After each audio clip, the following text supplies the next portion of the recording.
Today on Inside the Issues, I speak with Veronica Kitchen on anti-terrorism. Hello and welcome to this week's edition of Inside the Issues, a CG online podcast.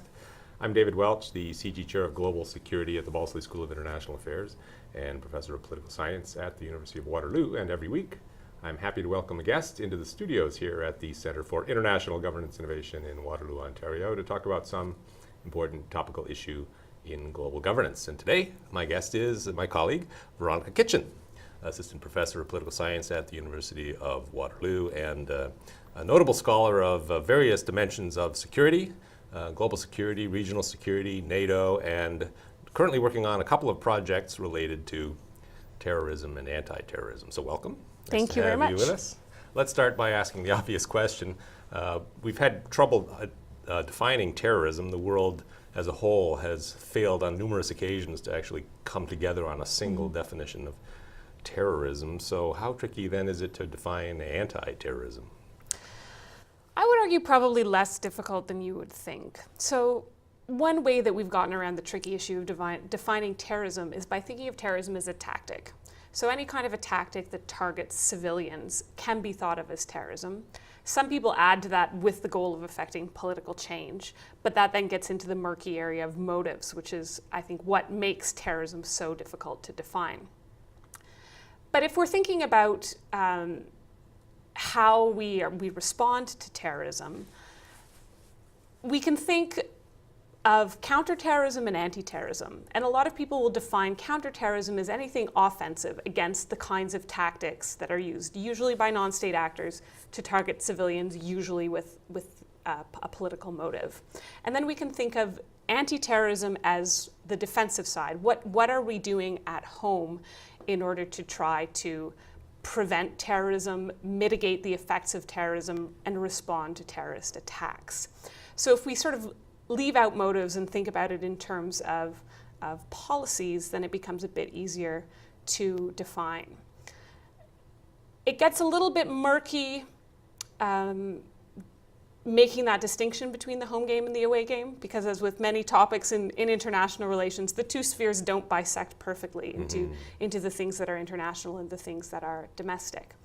It's further made murky, I think, by the fact that the most predominant way of thinking about anti-terrorism, so the set of issues related to domestic responses to terrorism, is the all hazards approach, by which we mean that the way you respond to a natural disaster or to a terrorist attack is at its core the same. At the margins, there are some different issues related to how you gather evidence, but at the core, responding to a terrorist attack and responding to, say, a hurricane in terms of first responders, emergency preparedness, mitigation, all of those things look quite a lot the same.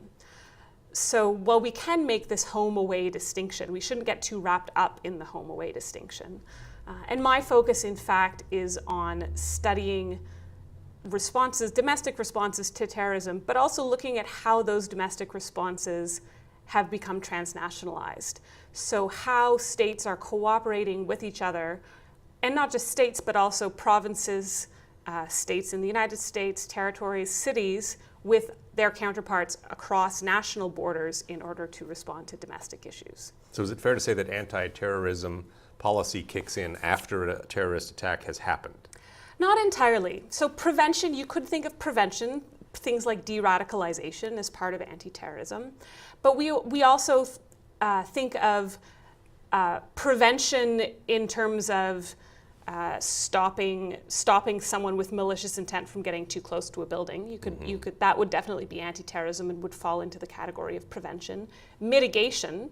So if you're worried about your water supply being poisoned or a building being blown up, the measures that you can take to ensure that that disaster doesn't spread any further than the immediate site of the attack. And then response to an attack that has happened would also fall into the category of anti-terrorism. That's probably where most people think of the bulk of it. So first response, emergency planning, so that you know how to respond to that kind of an attack. And are there any circumstances where the anti-terrorism and counterterrorism are of a piece? In other words, you can't do one without also doing the other. It just won't work. I really think that in the realm of prevention, that's true. De-radicalization at home sort of goes hand in hand with issues like working with diaspora communities, thinking about links between communities in different countries, thinking about, for instance, people who would go abroad to learn terrorist techniques and then come back. So in that field of prevention, I think they work particularly well together. They're never completely separate, and you've got many of the same institutions working on them. So for instance, an international strategy to counter terrorism is likely to have the same kinds of institutional homes as a domestic strategy to prevent terrorism. But they are in many ways separable, I think, although not entirely separate. Mm-hmm. And what's the distinction between, say, anti-terrorism and regular everyday police work, right? The kinds of jobs that we pay the cops to do on a daily basis. Yeah. Is there something distinctive about the anti-terrorist piece or not? That's actually sort of one of the things that we're interested in.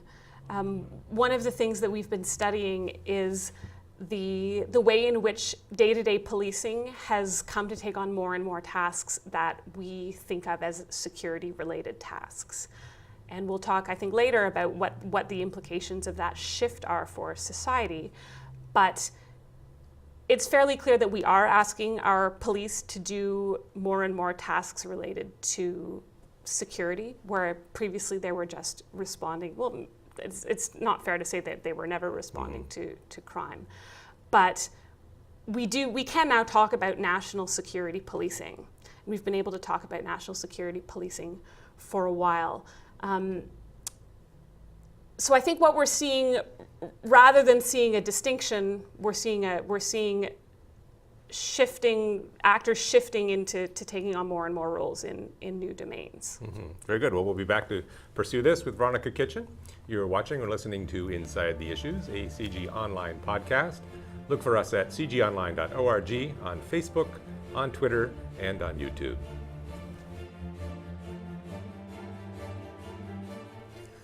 Welcome back.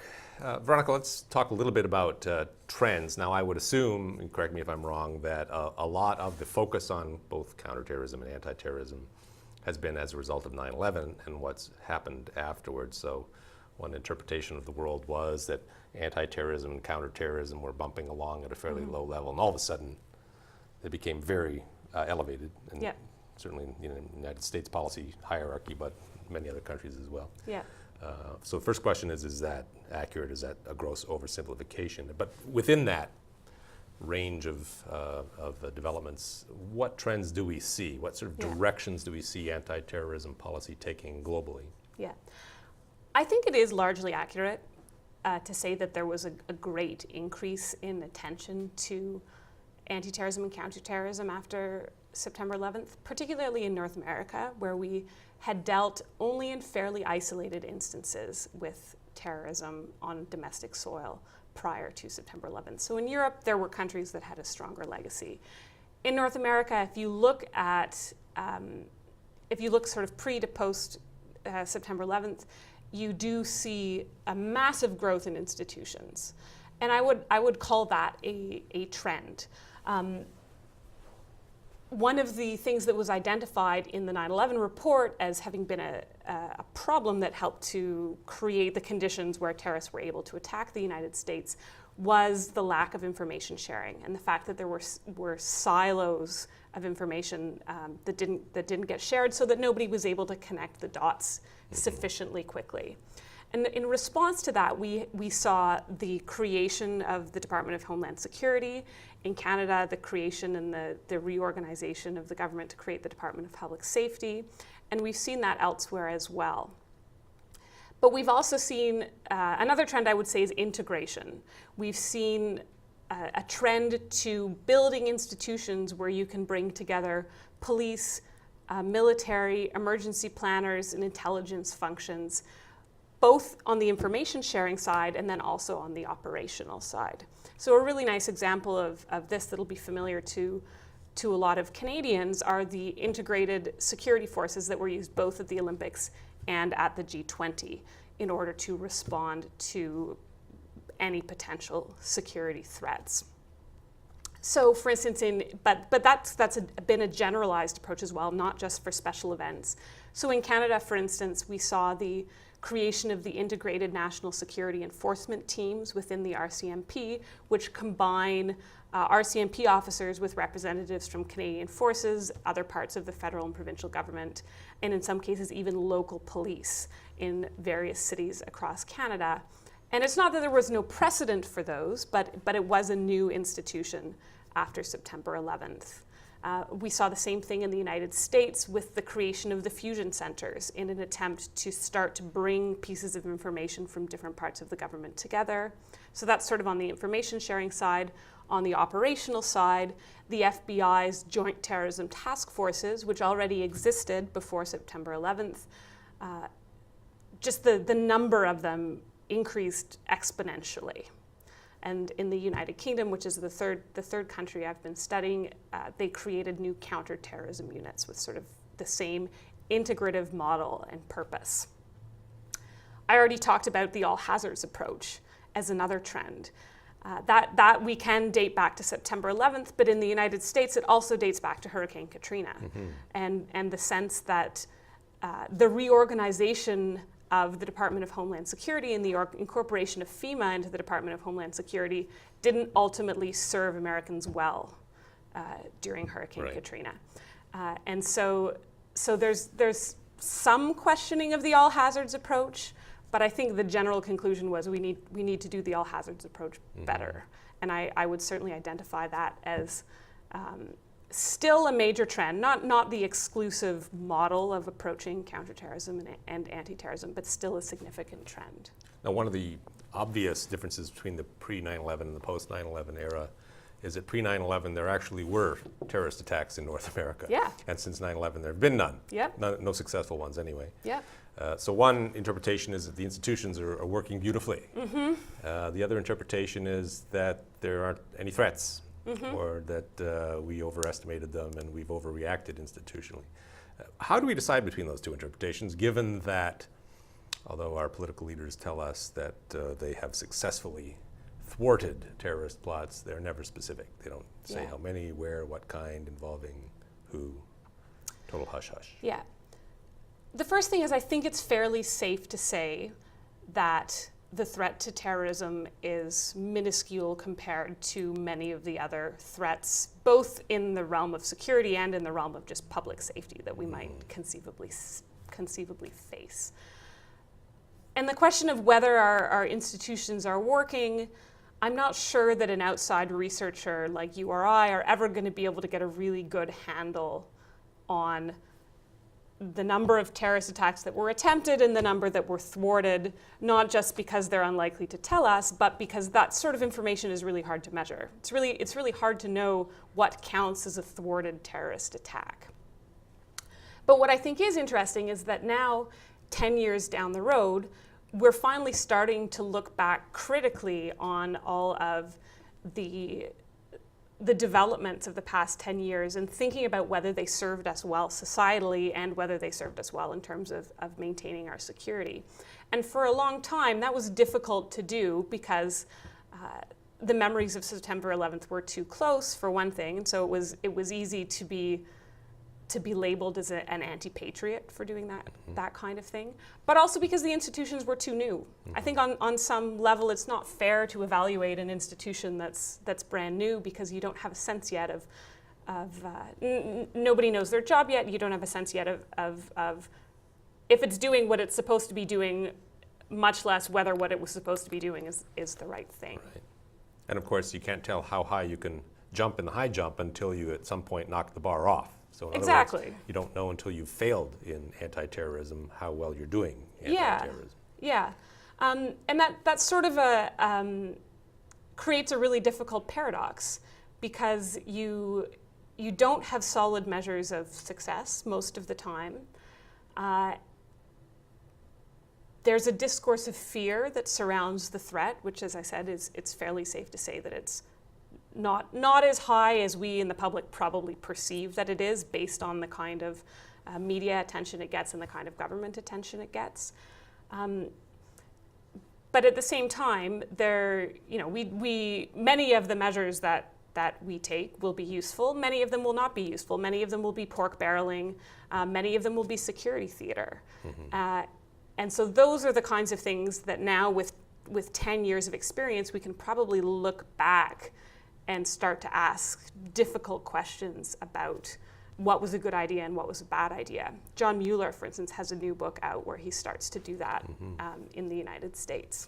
Your project is a timely one. So. I hope so. We'll be back again with Veronica Kitchen. You're watching or listening to Inside the Issues, a CG Online podcast. Look for us at cgonline.org, on Facebook, on Twitter, and on YouTube.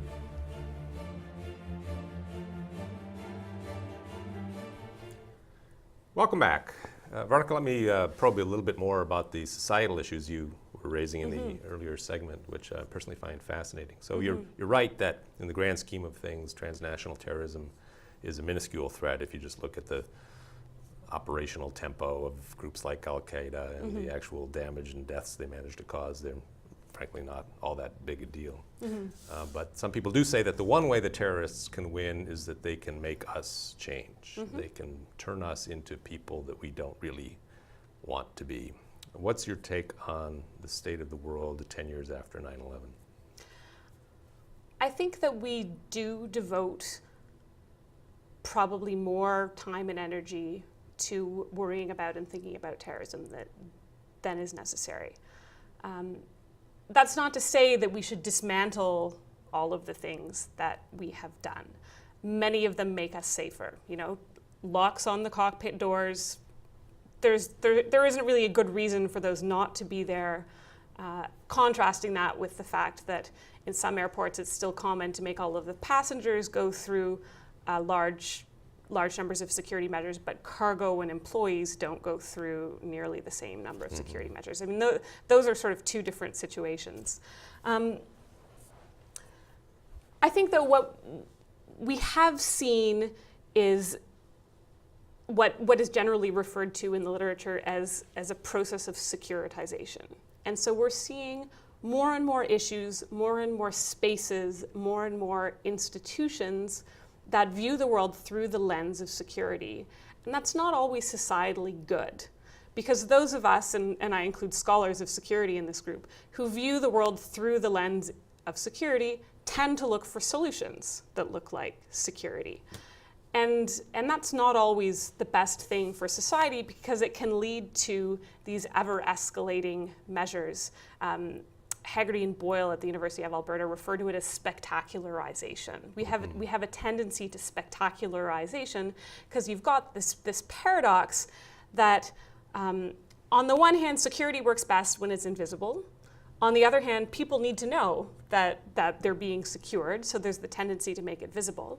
And then there's also the paradox that the threat is fairly minuscule, but the consequences could really be quite devastating, as we saw with September 11th. And we don't really have a good way of wrapping our brains around these two paradoxes. And so it makes the task of doing security ethically that much more difficult. And if you combine that with the effects of the fact that security is bureaucratized. As I said, one of the trends has been the proliferation of institutions, which of course also means the proliferation of bureaucracies.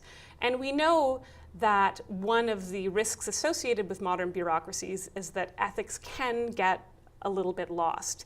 Each of us is responsible for one step in the chain, but not the whole picture. And so even if you're confident that your chunk of the big picture is ethical, it doesn't necessarily mean that the whole picture is ethical. And so we can get securitization, so this idea that more and more spaces and routines are viewed through the lens of security. We can get that kind of securitization out of the routines of bureaucracy. Everybody's just doing their piece of the job with no malicious intent, but the effect is that the whole can have a malicious intent. So in fact, a good example of this is something that one of our PhD students in the Global Governance program is studying. Reese McCold is looking at the concept of best practices in homeland security and public safety. And his argument is that very often these best practices get borrowed from one country to the next, but they don't actually refer to anything concrete back at the beginning. They've just been designated as best practices because they've been borrowed, and not necessarily because they've been systematically shown to actually be the best practice. So that could be an example of where you see, through no malicious intent and through, in fact, everybody's best intentions, nonetheless, the proliferation of more and more securitized spaces. So what would be an example of Canada borrowing a kind of best practice, let's say from the United States in the post 9/11 era? We haven't set up offshore interrogation centers or done renditions or waterboarded people. So I assume we don't do that. But, Hope so. But there has been some change in the legal landscape, in the policing practices in Canada. What have we borrowed, and are these, in your view, justified given the nature of the threats that Canada is facing, individually or as part of a larger community of liberal democracies? So one good example of something they've borrowed, where I actually think that Canada took the right approach to borrowing, is the no-fly list. So the United States has this set of no-fly lists, in fact, that are very hard to get off of. It's hard to find out why you're on the no-fly list. It's hard to find out for sure if you're on the no-fly list. Canada, under pressure from the United States, instituted its own no-fly list called Passenger Protect. Pressure from the United States was not the only reason to adopt it. Canada had its own reasons to want to adopt that list. But it tried, probably not entirely successfully, but at least it tried to make sure that when it adopted the list, that there were provisions for getting off the list, for instance. If you thought that you had been added to the list in error, or provisions for if you're one of those people who has a common name and there's somebody on the list with your name on it. So that's an example of a measure that was borrowed with probably the right intent. Now, there are some problems with the Passenger Protect program itself. For instance, it's, one argument that's often made is if these people are so dangerous that they shouldn't be flying, should they be really walking around on the street in the first place? So whether the type of person who's on the no-fly list really needs to be on the no-fly list is maybe a good question. But from an anti-terrorism perspective, Canada is in a sense a little less constrained than the Americans because they have this deeper, more robust history of individual rights and a constitution that protects them more enthusiastically than ours does. So how has that played out? Have we stepped down any kind of slippery slope, or are we doing a good job of making sure that we balance individual rights against the needs of public safety? I think balancing is the wrong question to ask. I used to think that we should talk about a balance between public safety and personal rights. But a few things I've read recently have convinced me that that's not the right way to think of it. And I think that the right way to think of it is more that individual rights are a collective good. And so privacy, for instance, is a collective good. It doesn't adhere to the individual. So we often think of the trade-off. People often make the argument that I have nothing to hide. I don't need to protect my privacy. Canadian law doesn't need to protect my privacy. But if we can think of things like privacy and civil rights as a collective good, then it becomes much more important to protect those things. Also, scholars are now arguing, people like Mark Neocleous and Colleen Bell are arguing that security is in fact a technique of liberal governance. And they both trace the history of security and liberalism back together and show that in fact the way that liberal societies govern is through designating certain things as good and certain things as bad, and creating categories of inclusion and exclusion. I'm grossly oversimplifying, but just to say that there's other ways of thinking about this problem than just as the dichotomy of rights versus security. That's a very interesting take. Yeah, and in terms of how well Canada is doing, I think it could be doing better. I mean, we did make massive changes to our legal framework after September 11th, probably more than were necessary. I'm not I'm not a lawyer, and I'm not intimately familiar with the legal scholarship surrounding. I'm trying to think of an example. Well, at least we had sunset clauses in some of we our did have provisions. we did have sunset clauses. Periodic parliamentary review. Mm-hmm. So there are some safeguards built in. There are absolutely safeguards. Yeah, I'll stop there. Okay, good. We'll be back one more time with Veronica Kitchen. You're watching or listening to Inside the Issues, the CG Online podcast. Look for us at cgonline.org, on Facebook, on Twitter, and on YouTube.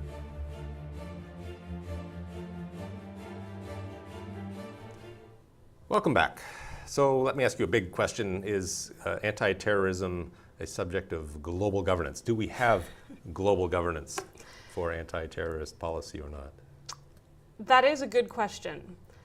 And of course, it depends on what we think global governance is, but this is maybe not the right forum to let's say it's try to answer that question. The collective management and regulation of a problem by... I think that we certainly have transnationalism in security governance. So we have examples like, and I think they're fascinating examples, like the NYPD, which sends liaison officers to other police departments, which is qualitatively different to me. A municipal police force sending police officers to other municipal police forces feels qualitatively different than, say, the FBI. In other countries. In other countries. Yeah. Than the FBI, which is a federal body sending liaisons to embassies in other countries, which fits much more with the interstate model of diplomacy that we're very accustomed to. So this model of exchanging representatives transnationally between different levels of government, I think is one example of security governance. We're also seeing as cities become involved in emergency planning, anti-terrorism planning, because cities, of course, are the first responders, this is often happening transnationally. So border cities frequently get together to practice responses. In the Pacific Northwest, for instance, where everybody expects an earthquake, the Canadian provinces and the American states cooperate together to practice and do tabletop exercises to think about how they would respond to a disaster like an earthquake. I think it's mostly fragmented, though. In Europe, within the European framework, there's regional governance of security under the Justice and Home Affairs chunk of issues. In North America, we have the new Security and Prosperity Partnership, that's the old one, the Beyond the Border initiative that was just signed, which is basically a work plan. It doesn't come up with a lot of conclusions, but it's got a lot of concrete policies, but it's got a lot of plans for policies that will govern security in the North American space, mostly at the federal level, between two federal governments. But as I say, there's actually lots of transnational linkages below. So I do think that we see pockets of global governance in security, and I'm finding more and more of them the more research I do, and I actually think that that's probably the most interesting part of the research, because it's taking the set of issues that is at once hyper-local but also hyper-global, and thinking about how you respond to that kind of a complex policy and problem. yet the real battle against, for example, Al-Qaeda isn't taking place in North America as far as we can tell. The real battle is taking place in the Near East and the Middle East and in Yemen and in North Africa. Yeah.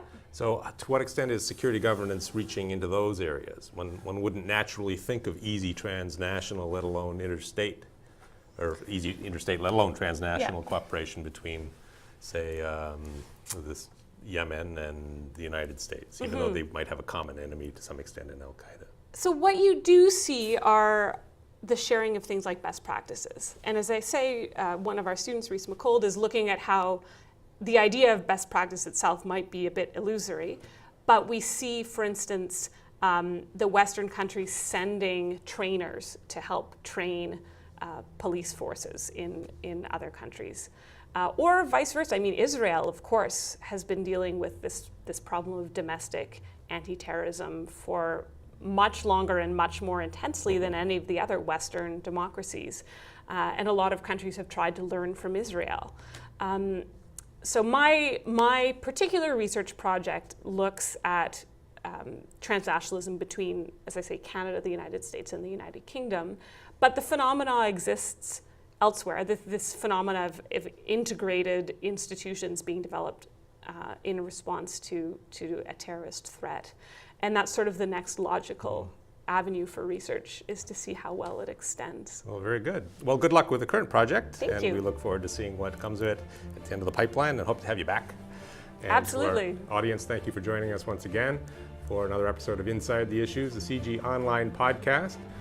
Look for us online at cgonline.org, on Facebook, on Twitter, and on YouTube. And also check out our audio and video podcasts on iTunes. Define. But if we're thinking about how we respond to terrorism, we can think of counterterrorism and anti-terrorism. And a lot of people will define counterterrorism as anything offensive against the kinds of tactics that are used, usually by non-state actors, to target civilians, usually with a political motive. And then we can think of anti-terrorism as the defensive side. What are we doing at home in order to try to prevent terrorism, mitigate the effects of terrorism, and respond to terrorist attacks? So if we sort of leave out motives and think about it in terms of policies, then it becomes a bit easier to define. It gets a little bit murky making that distinction between the home game and the away game, because as with many topics of Waterloo, and a notable scholar of various dimensions of security, global security, regional security, NATO, and currently working on a couple of projects related to terrorism and anti-terrorism. So welcome. Thank you very much. Nice to have you with us. Let's start by asking the obvious question. We've had trouble defining terrorism. The world as a whole has failed on numerous occasions to actually come together on a single definition of terrorism. So how tricky then is it to define anti-terrorism? I would argue probably less difficult than you would think. So one way that we've gotten around the tricky issue of defining terrorism is by thinking of terrorism as a tactic. So any kind of a tactic that targets civilians can be thought of as terrorism. Some people add to that with the goal of affecting political change, but that then gets into the murky area of motives, which is, I think, what makes terrorism so difficult to define.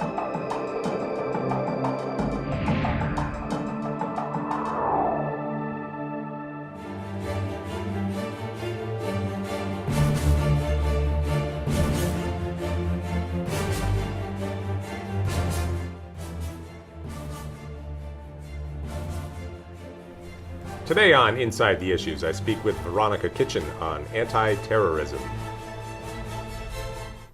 Hello and welcome to this week's edition of Inside the Issues, a CG online podcast. I'm David Welch, the CG Chair of Global Security at the Balsley School of International Affairs and Professor of Political Science at the University of Waterloo. And every week, I'm happy to welcome a guest into the studios here at the Centre for International Governance Innovation in Waterloo, Ontario, to talk about some important topical issue in global governance. And today, my guest is my colleague, Veronica Kitchen, Assistant Professor of Political Science at the University. Topics in international relations, the two spheres don't bisect perfectly into the things that are international and the things that are domestic. It's further made murky, I think, by the fact that the most predominant way of thinking about anti-terrorism, so the set of issues related to domestic responses to terrorism, is the all hazards approach, by which we mean that the way you respond to a natural disaster or to a terrorist attack is at its core the same. At the margins, there are some different issues related to how you gather evidence. But at the core, responding to a terrorist attack and responding to, say, a hurricane, in terms of first responders, emergency preparedness, mitigation, all of those things look quite a lot the same. So while we can make this home-away distinction, we shouldn't get too wrapped up in the home-away distinction. And my focus, in fact, is on studying responses, domestic responses to terrorism, but also looking at how those domestic responses have become transnationalized.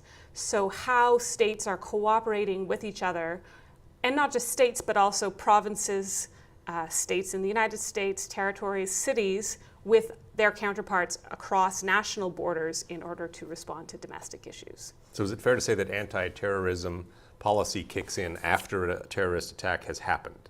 Not entirely. So prevention, you could think of prevention, things like de-radicalization as part of anti-terrorism. But we also think of prevention in terms of stopping someone with malicious intent from getting too close to a building. You could that would definitely